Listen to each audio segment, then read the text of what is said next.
Olá a todos, sejam bem-vindos à nossa caminhada de hoje. Com Cristo, em Cristo e por Cristo.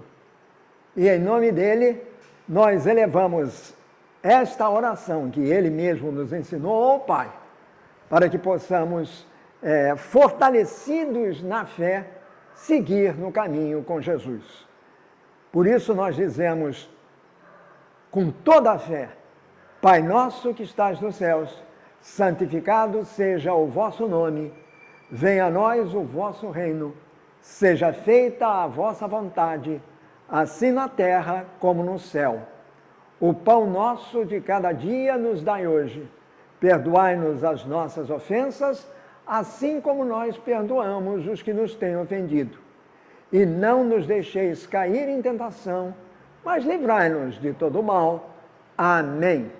Em nome do Pai, do Filho e do Espírito Santo. Amém.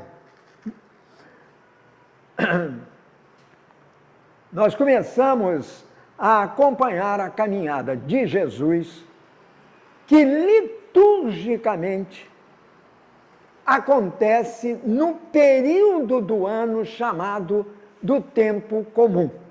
É o que nós estamos vivendo. Vamos nos situar nesse tempo, quer dizer, cronologicamente nesse tempo, para entendermos o que vai acontecer agora, daqui a dias. Então, o que nós temos é que o ano litúrgico começa lá no Advento, vem o Natal, preparação para o Natal, depois vem o Natal, tem o tempo do Natal. No dia do batismo de Jesus, inicia-se o tempo comum. Esse período do ano litúrgico, chamado tempo comum, é aquele em que nós seguimos na estrada com Jesus. É o período do ano em que o Evangelho nos mostra ou nos narra a caminhada de Jesus pelo mundo, ou seja, o que Jesus fez, os seus ensinamentos, as curas que ele promoveu, os milagres, entre aspas, que aconteceram, bom, era um milagre, mas na realidade eram sinais indicativos de que ali estava o Messias, ali estava o Filho de Deus. Então, esse é um ponto importante. E isto é feito ao longo de todo o ano. E depois da reforma litúrgica, nós temos uma coisa muito boa, porque a cada ano nós acompanhamos essa caminhada de Jesus sob o olhar de um evangelista. No ano passado foi Mateus, este ano é Marcos, e no ano que vem será Lucas. Mas há João. João entra como complemento, porque o evangelho de João é diferente dos demais, num sentido. Se nós colocarmos os três evangelhos na ordem, os três primeiros evangelhos, João é o último. Por quê? Exatamente porque os três primeiros, se nós os colocarmos assim em paralelo, um ao lado do outro, nós vamos notar que o texto de Mateus e o texto de Lucas são muito parecidos. E todos eles, ambos, melhor dizendo, Mateus e Lucas, encontram a sua fonte primária, quer dizer, a sua inspiração em Marcos. Muito embora Marcos, no cânone da igreja, na ordem da Sagrada Escritura, do Novo Testamento, seja o segundo evangelho. Na realidade, não. O primeiro evangelho a aparecer foi o de Marcos. Quando Mateus escreveu o evangelho, ele escreveu baseado no de Marcos. Agora, seguindo, evidentemente, aquilo que a sua comunidade meditava sobre a vida de Jesus. E assim fez Lucas, a mesmíssima coisa. E, claro, os objetivos de cada um são diferentes. Marcos não. Tanto que o evangelho de Marcos, que é muito objetivo, é muito claro, é muito direto, ele vai direto ao ponto, ele é curto e rasteiro. Eu costumo dizer que é um evangelho substantivo. Ele não tem adjetivos, não tem advérbios. Então ele vai direto ao ponto. E ele, logo de saída, ele mostra a que ponto ele veio, como nós vamos ver daqui a pouquinho. Então é justamente isto que está aí, que é visto ao longo do ano litúrgico. Quer dizer, o Jesus de Marcos, o Jesus de Mateus, o Jesus de Lucas. É o mesmo Jesus, só que visto sob ângulos diferentes. Então, a liturgia ficou muito mais rica com o estudo e a meditação das passagens evangélicas de cada um deles. Então, está bem que seja o ano A, Mateus, o ano B, Marcos, o ano C, Lucas, didaticamente divididos. Mas o objetivo, o protagonista é Jesus Cristo. Evangelhos é uma palavra grega que significa boa notícia, boa nova. Boa nova de quê? Da salvação. A salvação que Jesus veio trazer. Então, se é boa notícia, então aquele que é a palavra de Deus encarnada, o verbo de Deus que se encarnou no seio humano da Virgem Maria, se fez homem e habitou entre nós, ele é a palavra de Deus. E ele veio trazer esta palavra para nós. Consequentemente, as comunidades, as primeiras comunidades cristãs, aquelas que receberam o anúncio da palavra diretamente dos apóstolos, os mensageiros da palavra, os enviados por Jesus para pregarem esse evangelho, para anunciarem a boa nova, para falarem ao mundo que Jesus Cristo, Jesus de Nazaré, é o Cristo de Deus, quer dizer, o enviado de Deus, o ungido de Deus, que veio ao mundo com uma missão. A missão que lhe foi confiada pelo Pai. E essa missão, ao cabo dela, significa a salvação da humanidade. A começar pelos primeiros, o povo de Jesus. Porque Jesus surge do povo de Deus. Quer dizer, aquela pequena parcela de toda a humanidade que o próprio Pai escolheu como parte da sua herança.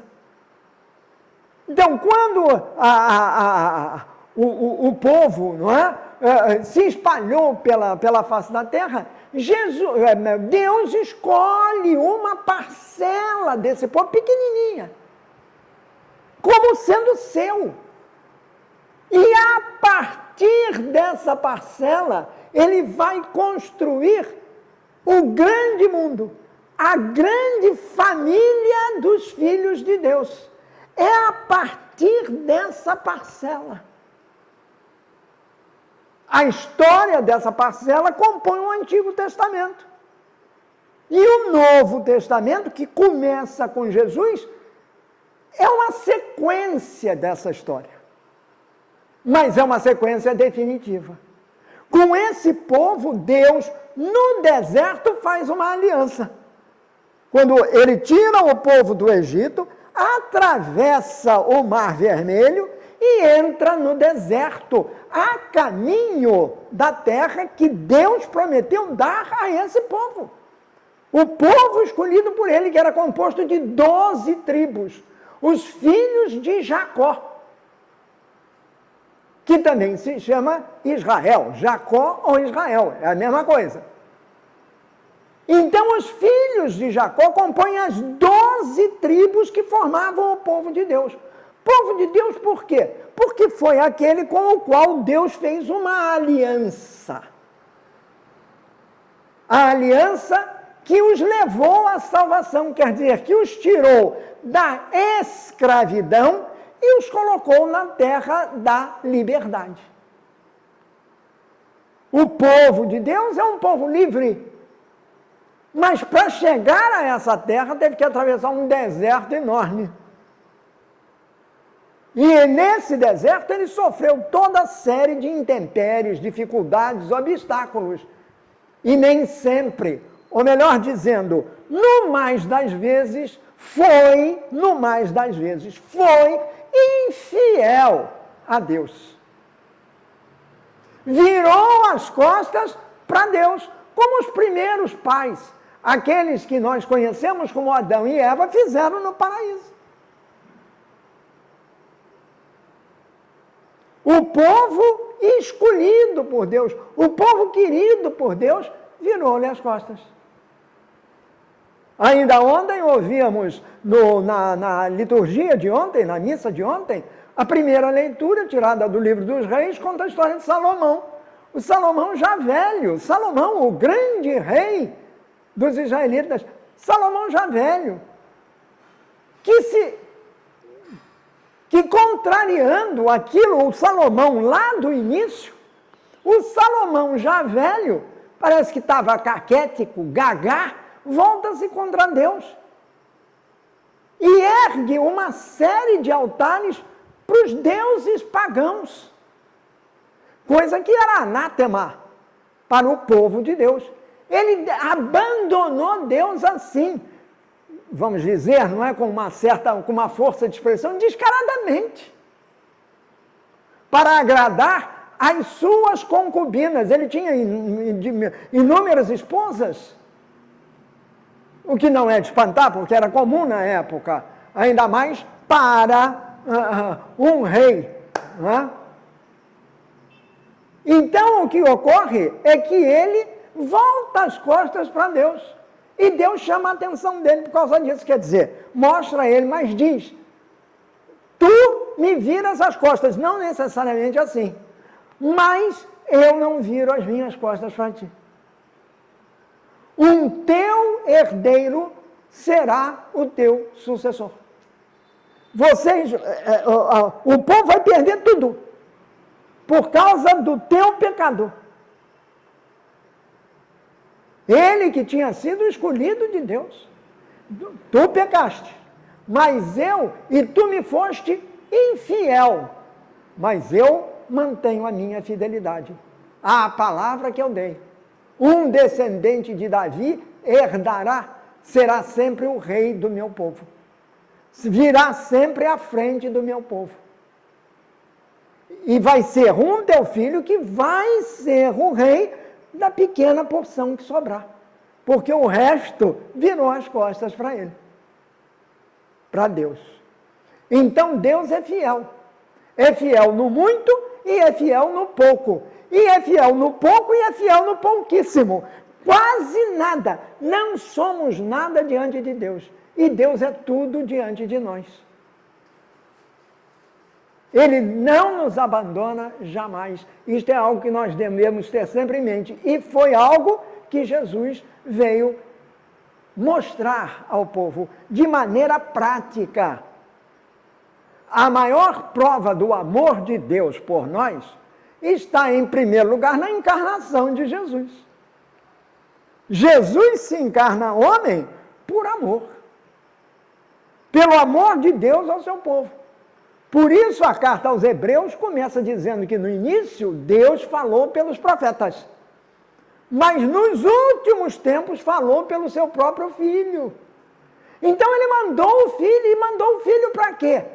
Para resgatar a humanidade pecadora, ou seja, para reconciliar a humanidade, o povo todo com Deus, numa aliança eterna, porque definitiva.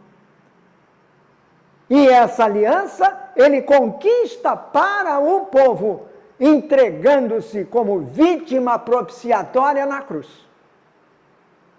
Por isso João Batista diz que ele é o Cordeiro de Deus, como nós vimos no nosso encontro passado. E para tornar isto uma coisa pura, o que faz Jesus? Pega o batismo de João e o santifica, permitindo pedindo ele próprio o batismo. Porque ao entrar na água do Jordão para ser batizado, onde só entravam os pecadores, ele que não tinha pecado, ainda assim quis ser batizado. Por quê? Primeiro, porque ele nasceu segundo a lei, então precisava ser batizado. Em segundo lugar, porque ele assumia em si e colocava nos seus ombros todo o peso das faltas e do pecado da humanidade. Para isso Jesus entrou. E para isso Jesus transformou o batismo. Portanto, o batismo de Jesus não é o batismo de João. É um batismo diferente. Até porque quando Jesus está sendo batizado, nós vimos isto, o céu se abre e o Espírito Santo desce em forma de pomba sobre Jesus, visto por ele e por João. E uma voz vem do céu dizendo: este é o meu filho muito amado, em quem ponho toda a minha alegria. O próprio Pai revela o Filho. O próprio Pai apresenta o Filho como que a humanidade inteira. E João é testemunha disso. Ele deu testemunho de Cristo, o Salvador, o Cordeiro de Deus. E ele é testemunha desse fato de o céu se abrir, descer o Espírito Santo em forma de pomba, como se fosse uma pomba, mas não é um pombinho. É como se fosse, para que nós entendêssemos o que é. E uma voz se ouviu, é a voz do Pai, que fala pelo Espírito Santo. Jesus acolhe o Espírito Santo, Jesus recebe o Espírito Santo, e Jesus, através do Espírito Santo, santifica o batismo que ele resolveu tomar. Em solidariedade aos seus irmãos homens, todos pecadores, ele que não tinha pecado. Ele que era puro por ser o Filho de Deus. Ainda assim, recebeu o batismo de João dos pecadores, mas transformou esse batismo em uma coisa abençoada, em uma coisa sagrada. E sagrado, e de sagrado vem a palavra sacramento. Por isso é que o batismo é um sacramento, e é o primeiro de todos os sacramentos. É aquele que nos faz ser filhos de Deus. Por Jesus, com Jesus, em Jesus. Tanto é assim que nós começamos sempre a nossa caminhada rezando que oração a que Jesus nos ensinou. E qual foi a oração que Jesus nos ensinou? Começa como? Pai nosso. Ele não diz Pai meu. Muitas vezes, é claro que no mais das vezes, ele sobe a montanha para orar, quer dizer, manter um diálogo com Deus. E nesse diálogo que ele mantém com Deus é uma coisa pessoal. Portanto, a oração é pessoal, não pode deixar de ser. Sou eu e Deus, Deus e eu. A oração é absolutamente individual, pessoal. Primeira parte. E tem a segunda parte que é fundamental. A oração individual torna-se uma oração comunitária. Por isso a missa. Por isso o melhor lugar para rezarmos em conjunto a Deus, para estarmos em contato com o Senhor, o Pai Criador, através do Filho, é exatamente a missa. É a liturgia.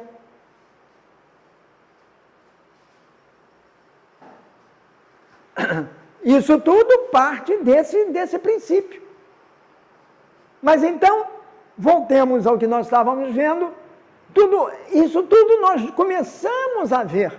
Tem início no ano litúrgico, tem início com o período chamado período do tempo comum. Do tempo comum. Já vamos pela 5ª semana do tempo comum. Ao longo de todo o ano são 34. Estamos na 5ª. Domingo que vem, que já é domingo de carnaval, vai ser o 6º domingo.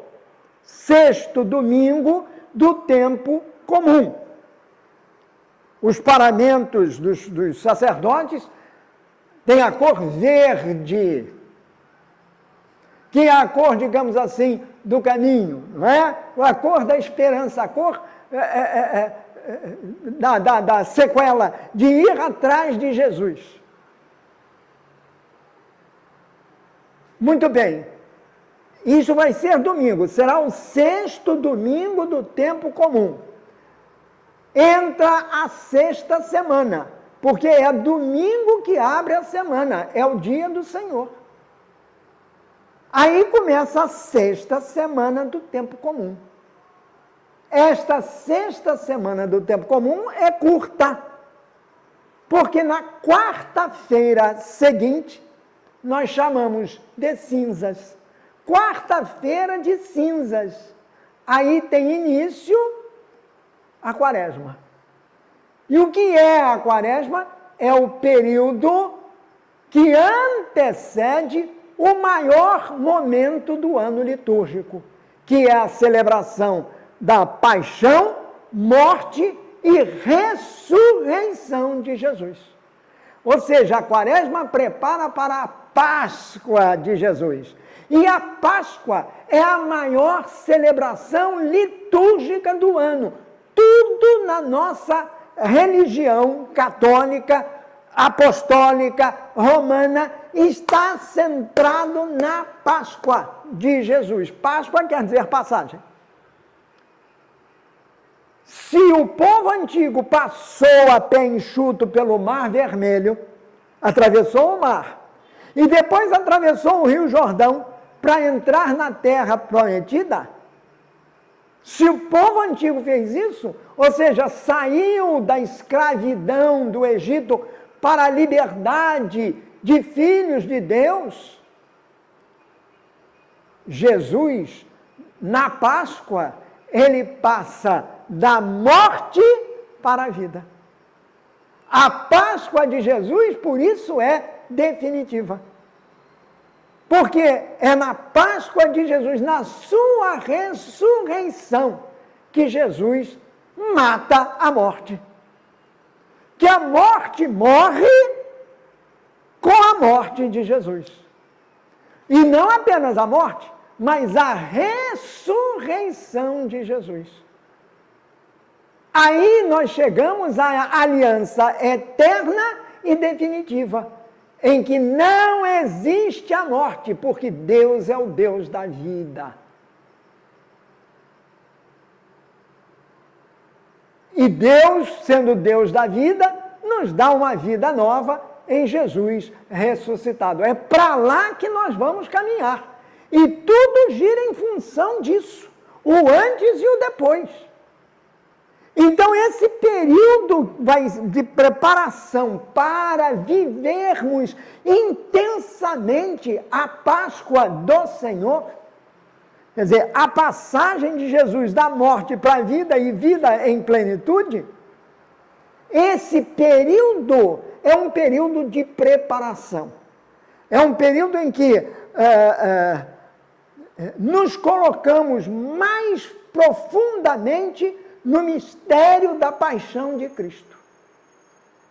A igreja nos convida a mergulhar nesse mistério, para vivermos efetivamente o seu final glorioso, que é a ressurreição de Jesus. Mas é preciso antes a gente mergulhar. É preciso que nós atravessemos o deserto. O povo de Israel, ao sair da terra do Egito, entrou no deserto e lá ficou 40 anos, até chegar à terra prometida. Pois esses 40 anos de peregrinação do povo da primeira aliança no deserto, com as suas dificuldades, os seus obstáculos, as suas tensões, as suas angústias, o seu sofrimento, mas sempre protegidos por Deus, que não os abandonou nunca, apesar da infidelidade do povo, repito, que lhe virava as costas frequentemente, Deus permaneceu firme e continuou conduzindo o povo. Esse período de 40 anos é rememorado na Quaresma, que é um período de 40 dias.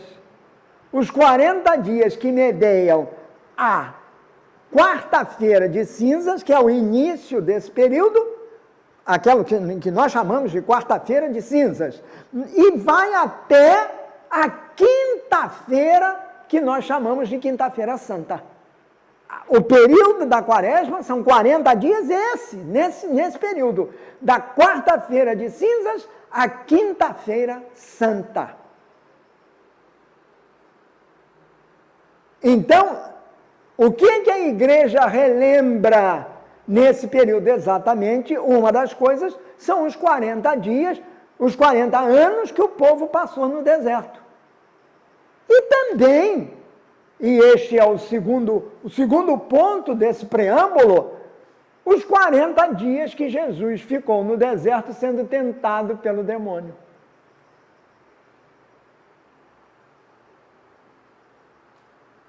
Isto é relembrado agora, tanto que vem a quarta-feira, logo depois do carnaval, e logo no primeiro final de semana, após essa quarta-feira, quer dizer, o domingo depois da quarta-feira de cinza, já é o primeiro domingo da Quaresma, serão 5. Esse aqui é o primeiro domingo da Quaresma.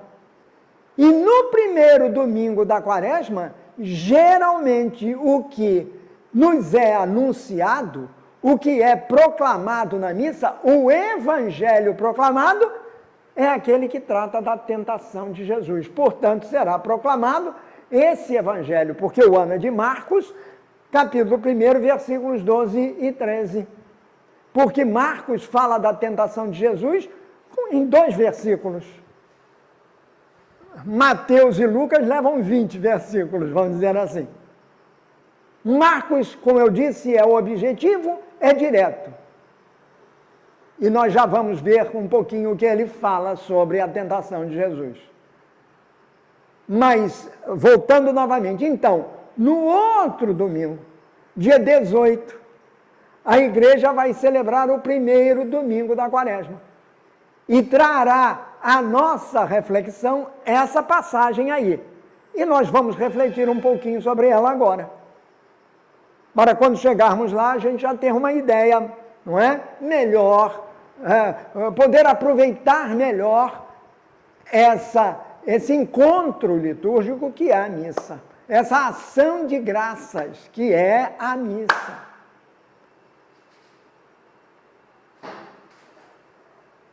Então, é isso aí. O que antes de iniciar, portanto, antes de iniciar a sua missão, Jesus vive 2 situações. A primeira é o batismo, do qual já falamos extensamente. E a segunda situação é a tentação de Jesus no deserto. E para isso, nós vamos vamos ver como é que Marcos nos conta esse momento da vida de Jesus. Repito, ele faz isso de maneira objetiva, direta. Não há um único floreio nas palavras de Marcos. Ele diz claramente o que foi que aconteceu. Então ele diz assim, logo depois do quê? Do batismo. Lembremos-nos de que no batismo o Espírito Santo desceu do céu em forma de pomba. Portanto, o Espírito Santo está junto de Deus e junto do Filho de Deus, junto de Jesus, no seu batismo. Ele desce sobre Jesus como que para santificá-lo. Para dar àquele acontecimento o seu caráter definitivo. Portanto, o batismo de Jesus já é feito sob a égide, sob os auspícios do Espírito Santo. Ele vem a Jesus. ele se junta a Jesus. E o Espírito Santo é o amor do Pai em Jesus. Tanto que a voz diz: Tu és o meu filho muito amado, em quem pus toda a minha alegria. Tu és o meu filho muito amado. Deus fala diretamente para Jesus. João ouve isso e depois pode proclamar que aquele ali que foi batizado por ele é o filho muito amado de Deus. Muito bem. Então diz assim, logo depois, o Espírito Santo levou Jesus para o deserto. Ora, Jesus foi levado para o deserto pelo Espírito Santo. Portanto, o sujeito dessa ação é o Espírito Santo. Jesus é o sujeito passivo dessa ação. Ele é conduzido, ele é impelido pelo Espírito Santo para o deserto. Por que será que Jesus foi levado para o deserto? Uma coisa nós já vimos. Isso repete aquele evento, aquele acontecimento do povo. Jesus veio para a salvação do povo, a começar pelo dele. Então o povo que saiu da escravidão do Egito e entrou no deserto, ele entrou no deserto conduzido por Deus. Agora, Deus, através do seu Espírito, conduz Jesus, que vai ser o Salvador da humanidade, mas para isso, ele precisa ser preparado. O povo da primeira aliança enfrentou as agruras do deserto como preparação para poder entrar na terra prometida. Jesus vai para o deserto para se preparar, para cumprir a missão que Deus lhe confiara. E que missão é essa? A missão de salvar a humanidade. Salvar a humanidade significa reconciliar a humanidade decaída e condenada à morte pelo pecado. Jesus veio limpar a humanidade desse pecado.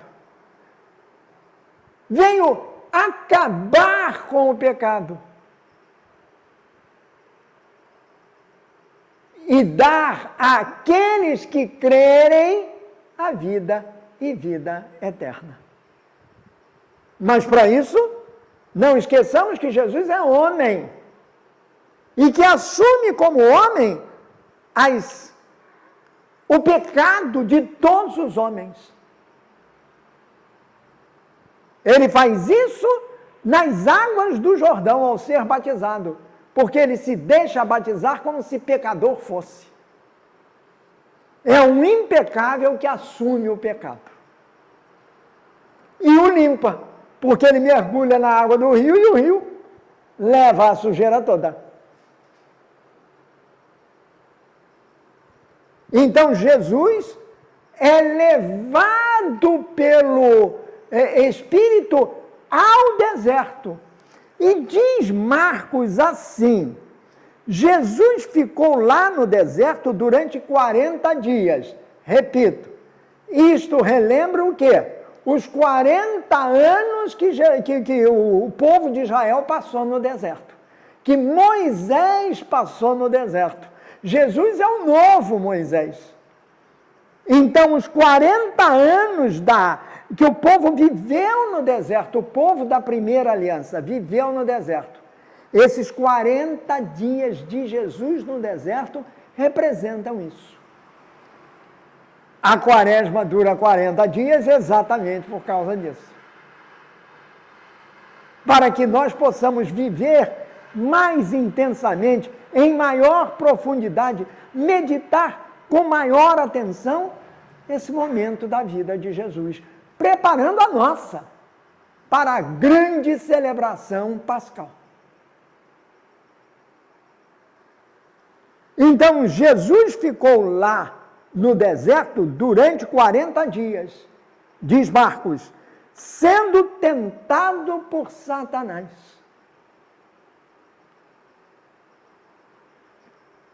Marcos, nessa tradução que aqui está, a coisa é apresentada com um pouco mais de suavidade. Na realidade, o texto original não diz assim, não.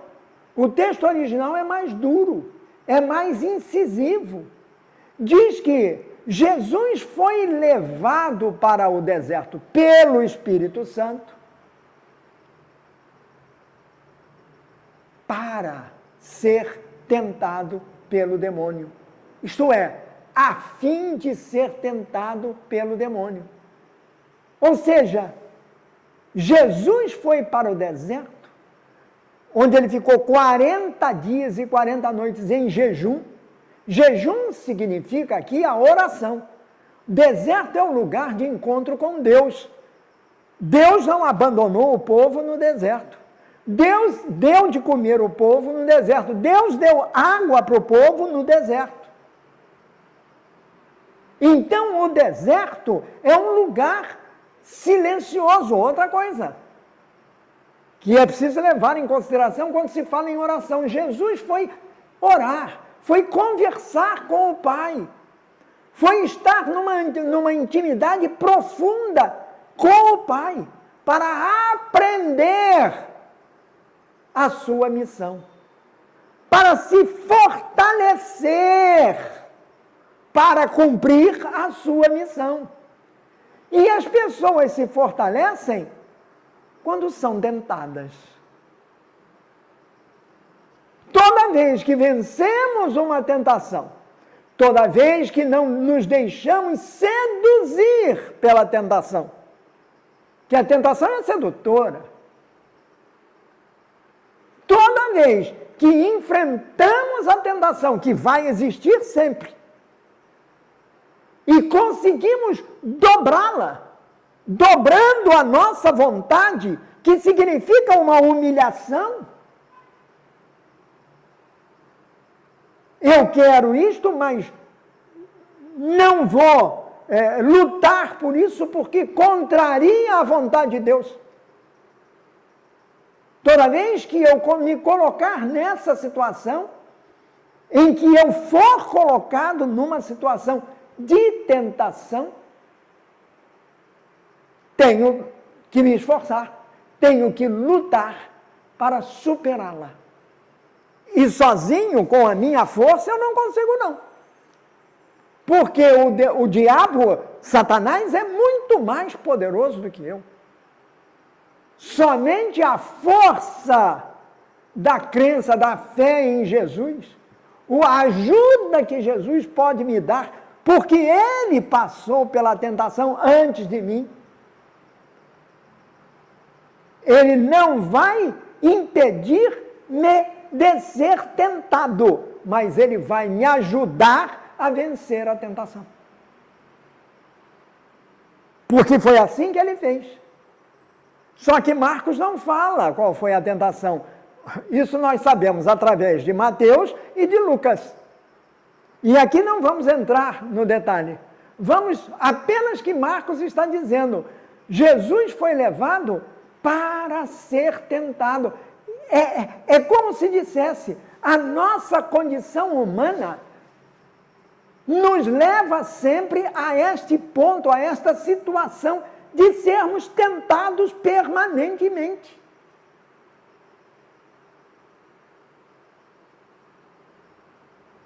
E é isso que temos que ter em mente, especialmente nesse período da Quaresma, para buscarmos pela oração a força para vencermos as tentações. Não adianta falar da tentação, todos nós sabemos. O que me tenta? O que é aquilo que me atinge num ponto fraco?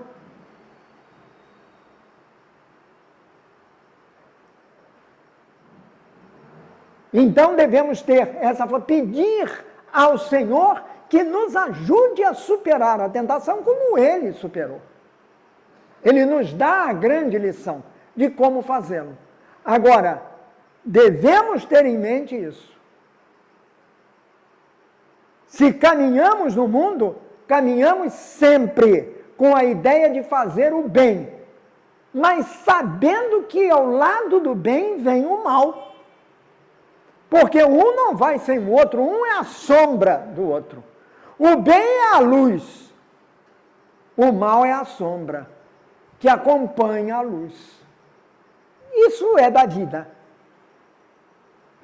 O que temos que fazer, quer dizer, a nossa parte nesse processo, nessa caminhada, é lutar.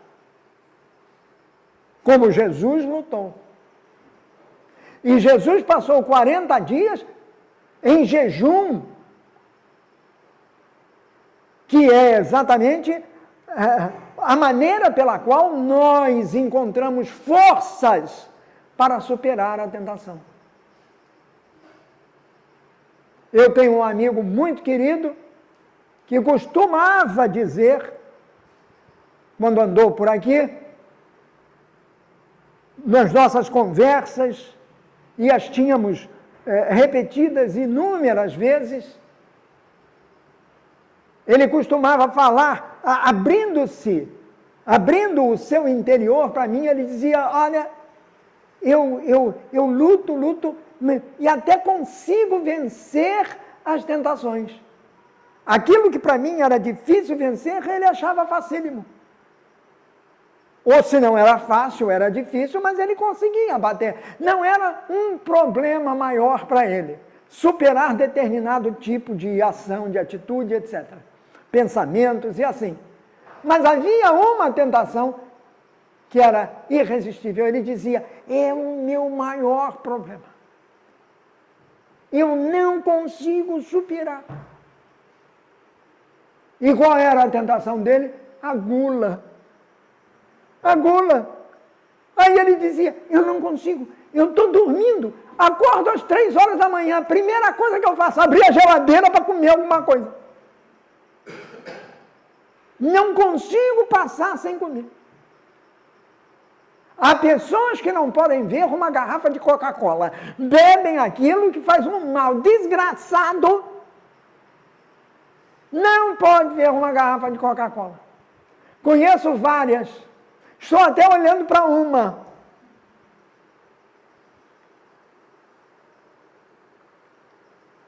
Não resistem àquilo. É assim mesmo, porque é muito gostoso. A tentação é isso. É gostosa. É só de pintar o diabo como se fosse um camarada com 2 chifres, uma cara feia, uma forqueta na mão e um rabo pontiagudo, isso não existe. Tanto que há um filme aí muito famoso, chamado O Diabo Veste Prada. Ora, Prada é um dos maiores costureiros, um dos maiores modistas que existe, né?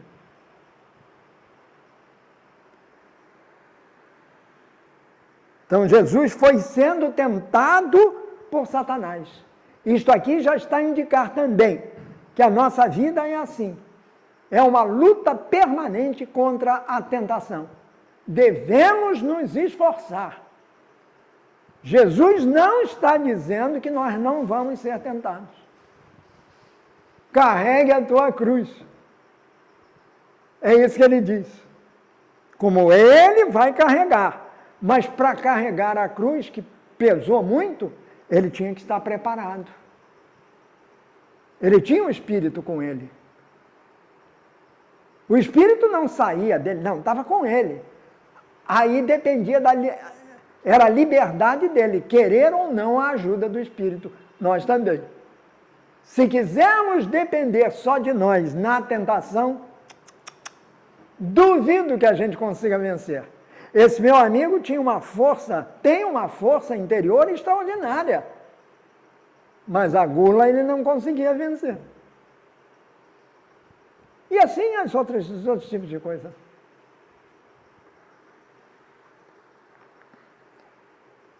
E Marcos completa, vejam só, é breve, né? Se nós formos ler Mateus e Lucas, nós vamos ler agora aqui, Mateus tem 11 versículos. Lucas, pior ainda, tem 13. Então é algo que, se formos estudar, leva um mês inteiro. Aqui não. Aqui prova como é Marcos. Direto, claro, objetivo. Vá ao ponto. Não escreve, não faz um script cinematográfico. Não, senhor. Ele vai direto ao ponto. É isso assim, pão, pão, queijo, queijo. Diabo, diabo, tentação, tentação.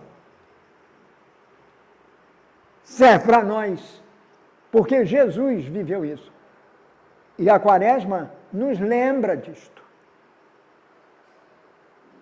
Vamos aproveitar este período para encontrarmos na oração que é o ano da oração a pedido do Papa, em preparação para o ano jubilar de 2025. Então vamos reforçar a nossa oração. Diz ainda São Marcos que ali havia animais selvagens e os anjos cuidavam de Jesus. Há uma passagem em Isaías, capítulo 11, versículos de 6 a 9, em que Isaías profetiza a chegada de um tempo de harmonia, em que, digamos, animais e os seres humanos viveriam em harmonia uns com os outros. Não é isso que o Papa está pedindo? Hoje em dia, quando nós vemos a natureza ser duramente agredida, está aí a mudança climática, esses eventos cada vez mais duros, cada vez mais difíceis de superar. Esses eventos climáticos, pois muito bem, aí estão eles, a mostrar que nós precisamos da ajuda de Deus para podermos superar isso. Havia animais selvagens e os anjos cuidaram de Jesus. Então os animais selvagens viviam harmonicamente. E quando Marcos fala de animais selvagens, ele está falando de leão, tigre, que existia naquele lugar, nessa época. E os anjos cuidavam de Jesus. Há uma passagem bíblica, que é o Salmo número 91, que é o Salmo 90, a mesma coisa, versículo número 13, que diz que Deus cuidará dos seus anjos. Então, na realidade, essa passagem de Marcos, ela está calcada em duas passagens do Antigo Testamento, Isaías e o Salmo. Jesus é o beneficiário disso. Ele viveu essa intensa e dura batalha contra o demônio, mas ele saiu vencedor dela. Por quê? Porque ele se abandonou totalmente aos cuidados de Deus. E Deus enviou o auxílio necessário. Mandou os seus anjos cuidarem dele. Mas na hora da luta, na hora da provação, quem teve que lutar foi Jesus. E quem saiu vencedor foi ele, pela força da sua vontade calcada na vontade do Pai. Eu vim para fazer a vontade de meu Pai. No deserto, ele aprendeu como fazê-la. Jesus se deixou batizar para santificar o batismo. Jesus se deixou tentar para se fortalecer e, se fortalecendo, fortalecer-nos a nós. Sem o auxílio dele, não dá. Passado isto que está aqui, que é o preâmbulo, diz-nos São Marcos, já no versículos 14 e 15, ele conta assim, da seguinte maneira: depois que João foi preso, portanto, Marcos não está preocupado com uma ordem cronológica rigorosa. Ele diz, depois que João foi preso, os outros evangelistas vão contar isto, mas de uma outra maneira. Marcos põe tudo, vamos dizer assim, não é numa linguagem um pouco mais livre, põe tudo no mesmo saco. Depois que João é João Batista. Ele só se refere a João, diz que é João tão somente, porque ele já tinha falado antes, ele já tinha falado antes ele já tinha falado antes de João Batista, lá no batismo. Então agora ele só refere João. Então depois que João foi preso, então ficamos sabendo que João foi preso. Depois disso, Jesus seguiu para a região da Galileia. E ali anunciava a boa nova que vem de Deus. Foi aí que Jesus começa a sua missão. Depois do batismo e depois da tentação. Vejam que ele só começou depois dessa preparação. Primeiro ele se preparou para iniciar a sua missão pública. Iniciar a caminhada pela vida como homem, para salvar o homem na qualidade de filho de Deus. Então, a introdução ao reino, ele começa falando, segundo Marcos, assim: Jesus seguiu para a região da Galileia, foi para o norte. Saiu da região que hoje nós chamamos de Cisjordânia, que está aí no noticiário a toda hora, com essa guerra. Então ele saiu dessa região e foi para lá, para cima, para o norte, para a Galileia, que foi de onde ele tinha vindo. A cidade de Nazaré fica ao norte. Então ele foi para a Galileia, e lá na Galileia, ele iniciou a sua missão. A missão que é de anunciar a boa nova que vem de Deus. Quer dizer, a boa nova é a tradução da palavra grega evangelho. Evangelho é a boa nova. E Jesus começa a anunciá-la, dizendo assim, isso não vamos fugir de Marcos, vamos nos ater ao texto de Marcos. Chegou a hora. Então havia uma hora em que isso ia acontecer. Isaías já havia profetizado isso 800 anos antes. Todos esperavam por esse momento. João Batista esperava, que surgiu 400 anos depois do último profeta conhecido, que era Malaquias.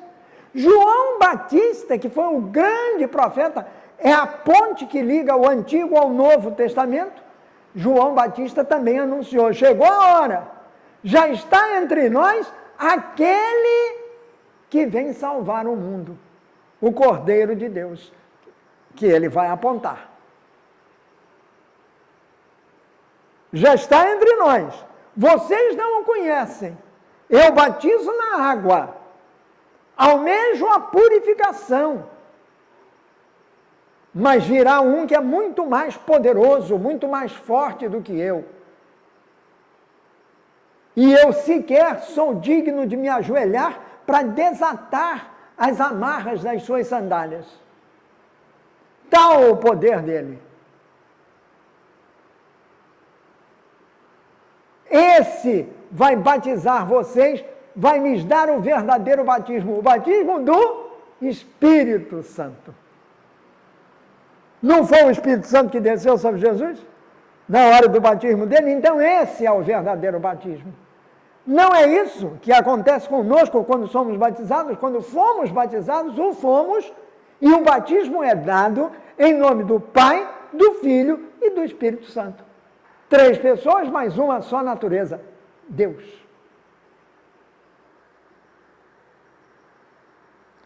Jesus dizia, chegou a hora, o reino de Deus está perto. O reino de Deus está perto.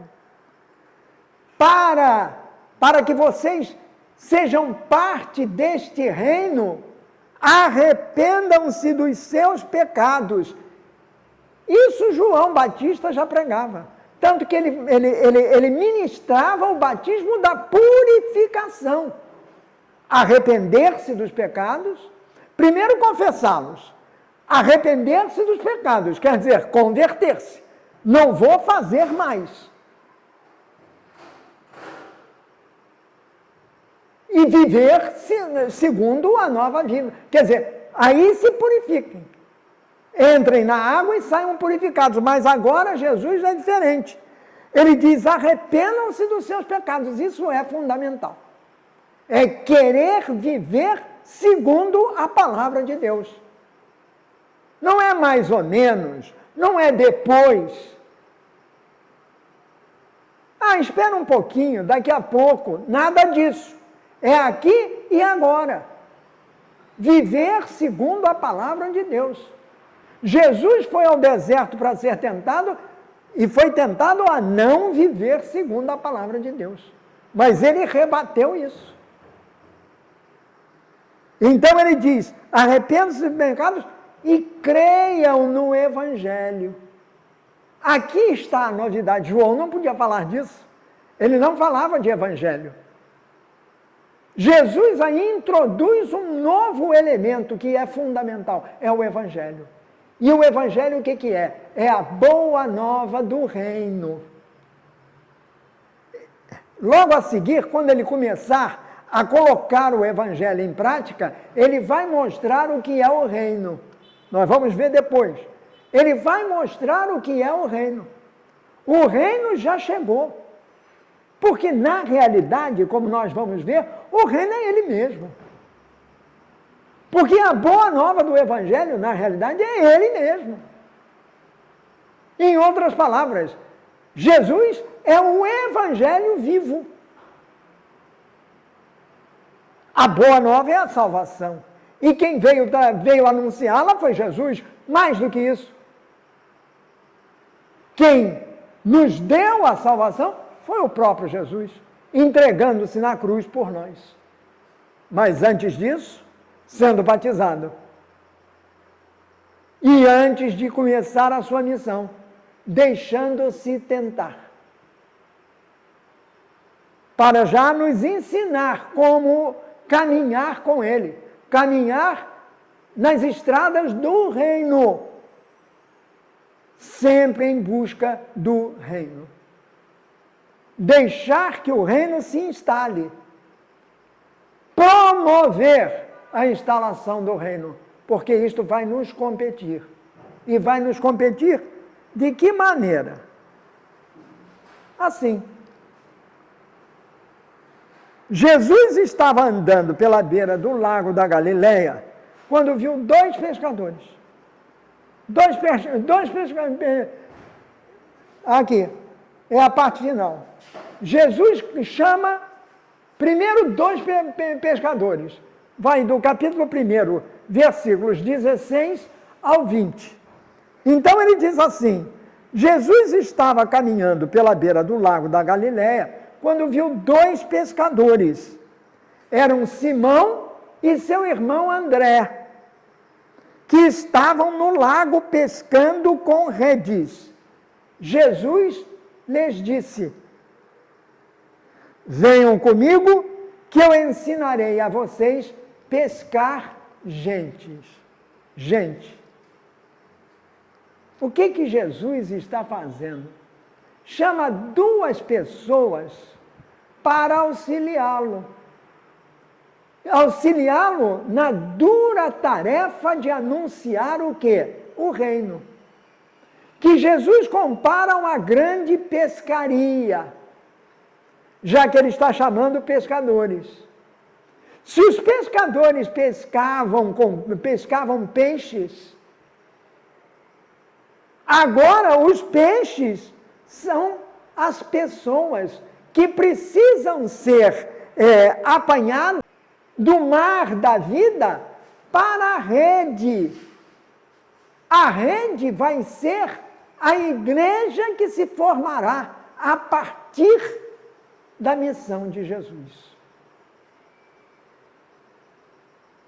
O importante aqui, na sequência, um pouco mais, diz aqui, um pouco mais adiante, Jesus viu outros 2 irmãos. Então nós sabemos que André e Pedro eram irmãos, Simão e André eram irmãos. Aí ele viu outros 2 irmãos, mas um pouco mais adiante, estão à beira do mesmo lago. São 2 irmãos, eram Tiago e João. João será João Evangelista. Então, Tiago e João, filhos de Zebedeu, que estavam no barco deles, consertando as redes. Então, vejam, os 4 eram pescadores. 2 estavam no serviço ativo de pescar. E isto motivou Jesus a dizer, vocês venham comigo, que eu farei de vocês pescadores de homens, pescadores de gente. Esses é que precisam ser pescados. Pescados para quê? Para essa rede. A rede qual é? É a igreja que ele vai construir. A igreja que ele vai fundar. A igreja que vai abrigar todas as pessoas necessitadas da salvação. Todas, sem exceção. A grande questão que se coloca aqui, olha, são 4 pescadores. Uns estão trabalhando, consertando as redes. A rede precisa ser consertada. A igreja precisa ser consertada. Porque tudo que é humano é passageiro. A igreja é humana. Por isso ela é pecadora também. Então precisa ser consertada. Mas ela é igualmente divina. Porque foi fundada por Jesus. Só que, e aí vem o ponto importante, Jesus não fez as coisas sozinho. Jesus não anunciou o reino sozinho. Ele fez questão de ter auxiliares. E quais eram os auxiliares que ele queria? Será que ele foi procurar algum fariseu, algum doutor da lei, pessoas entendidas na lei de Deus? Pessoas que eram muito consideradas pelo povo, justamente por esse conhecimento.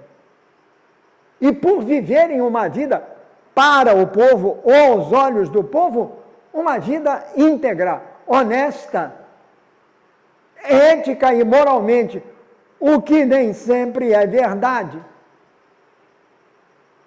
Mas para o povo era assim, o povo era muito simples.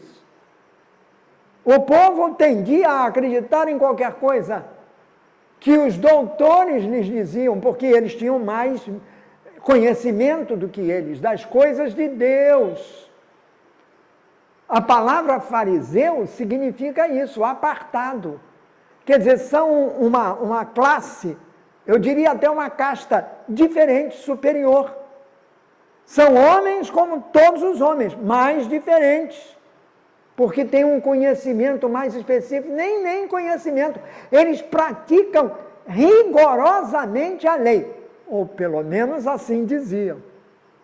Jesus vem botar isso abaixo. Mas aos olhos do povo eles eram assim. Não foi essa gente não foram os sacerdotes, os levitas, os mestres da lei que Jesus chamou para auxiliar. Não. Foi a gente simples, a gente ignorante, a gente sem outros recursos a não ser a própria boa vontade e o querer fazer as coisas. Jesus nasce humildemente, o Filho de Deus, e vai buscar nos humildes, nos pobres, os seus auxiliares, para a grande missão de anunciar o reino. Ele não quis fazer isso sozinho. Ele é o Filho de Deus, poderia ter feito. Não. Ele precisava de ajuda? Não. Hipoteticamente. Mas ele era um homem. Um ser humano igual a todos os seres humanos, de carne e osso. Então ele precisava de gente de carne e osso, gente simples, mas de boa vontade, que se unisse a ele para ajudá-lo, precisava de ajuda. Ele sentiu isso, para ajudá-lo a cumprir a missão.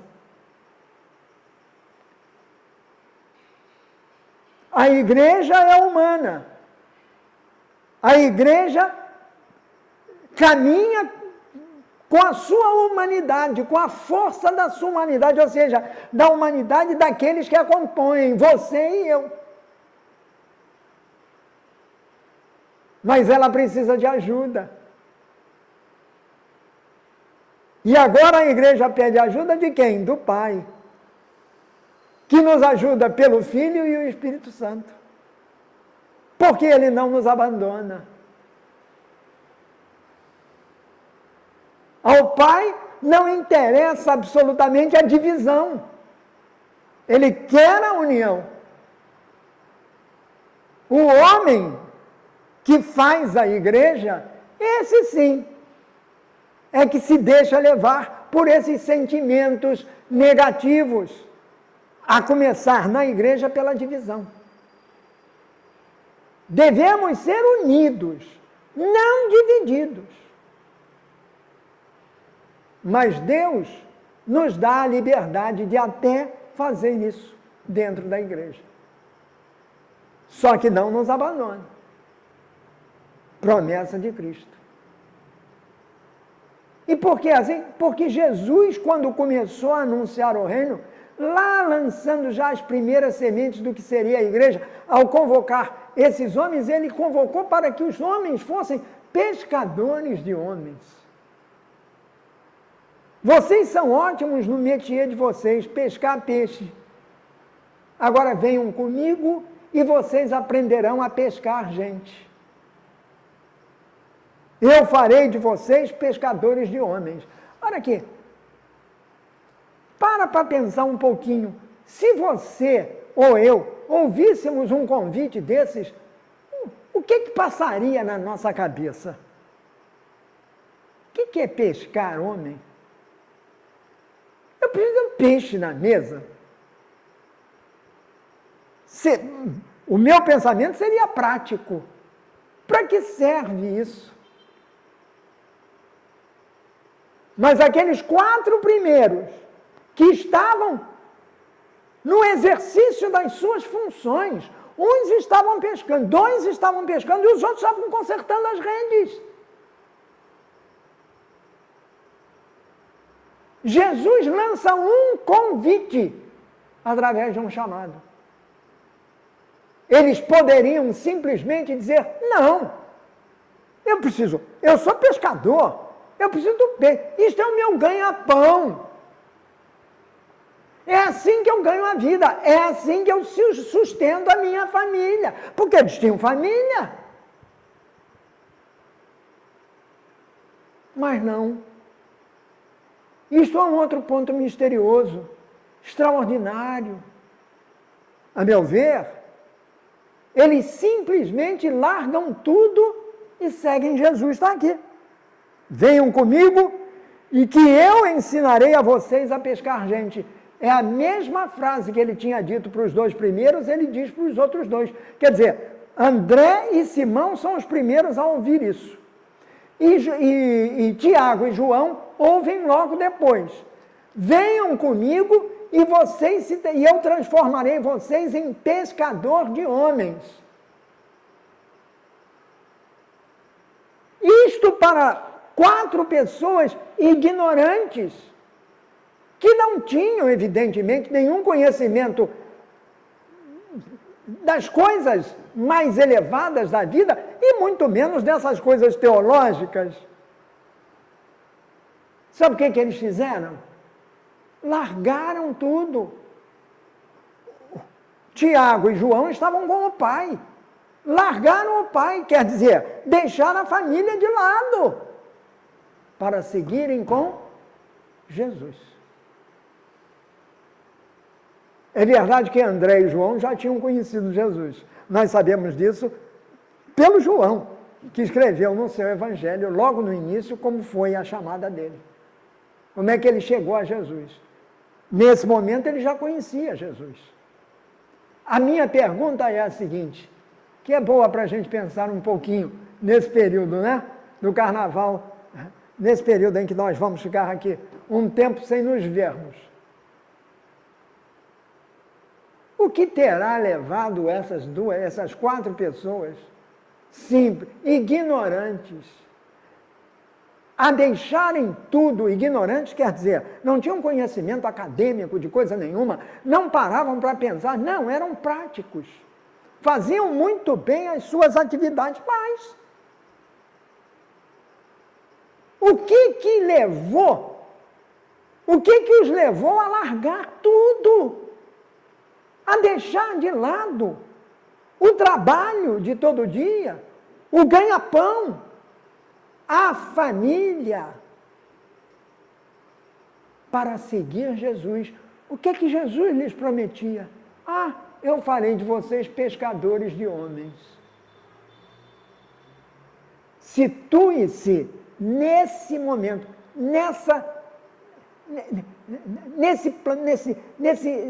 nesse acontecimento. Ponha-se você no lugar de Simão, de André, de Tiago e João. Você seguiria Jesus?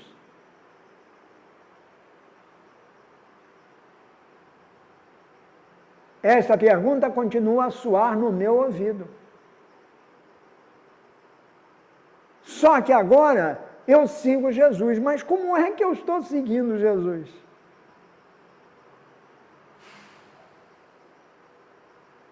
Há aqueles que seguem Jesus radicalmente. Não, nós continuamos no nosso trabalho, no nosso dia a dia. Pelo trabalho, Deus nos ajuda a nos santificarmos. Por isso o trabalho é absolutamente essencial. Nós nos santificamos pelo trabalho. Mas isto não nos pode impedir de realizar um outro tipo de trabalho. Se continuamos no nosso trabalho e não largamos tudo radicalmente, como por exemplo faz um sacerdote, cuja missão é diferente, porque ele deixa tudo para seguir radicalmente Jesus. Se nós não fazemos assim, desta maneira, devemos transformar a nossa vida num sacerdócio de dedicação de um tempo que fosse a palavra de Deus. A Quaresma vai nos convidar a isso.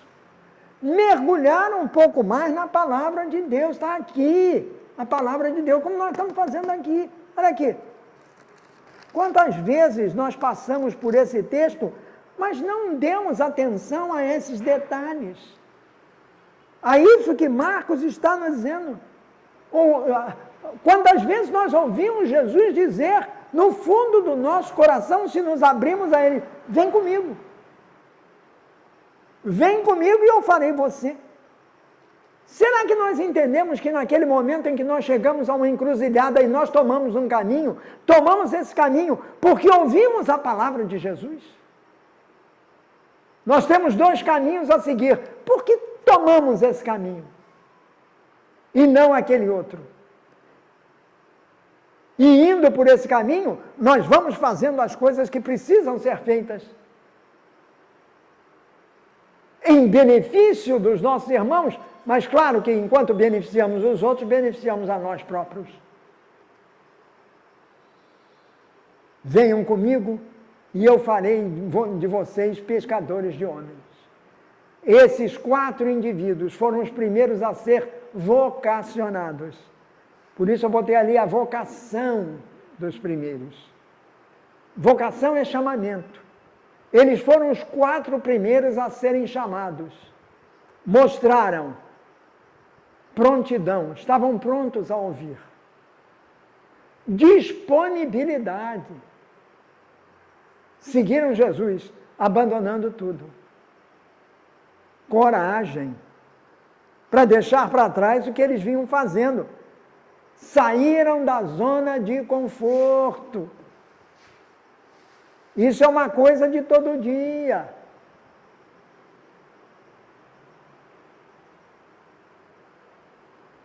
Quantas vezes eu pego o terço para rezá-lo durante o dia? Esta é uma boa devoção. E ela é necessária porque ali nós aprendemos nos mistérios a caminhar com Jesus. Seguro nas mãos de Maria, é claro. Será que rezamos o terço ou deixamos para depois? Não, depois eu rezo. Será que nós utilizamos bem o nosso tempo quando vamos, por exemplo, no metrô, no ônibus? O que domina o nosso pensamento? Sem afastar as coisas sérias, óbvio. Pois se eu estou trabalhando, eu tenho alguma coisa para fazer, há algum problema que precisa ser resolvido, isso depende da minha participação direta. Então, será que eu estou preparado para isso? Então, eu vou me preparando. Quantas vezes eu abro a Sagrada Escritura, sendo eu batizado, eu abro a Sagrada Escritura para ler, nem que seja essa pequena passagem, olha aqui, 16 ao 20, olha aqui, 12 e 13. Ler uma pequena passagem. Buscar entender. E se não entendeu, buscar quem entenda. Ou conversar com outra pessoa, que pode não ser um grande entendido, mas terá o seu entendimento da coisa. Porque está sinceramente aberto ao chamado de Jesus, à vocação de Jesus, chamamento dele. Ele quer a tua ajuda, quer a minha ajuda, quer a nossa ajuda.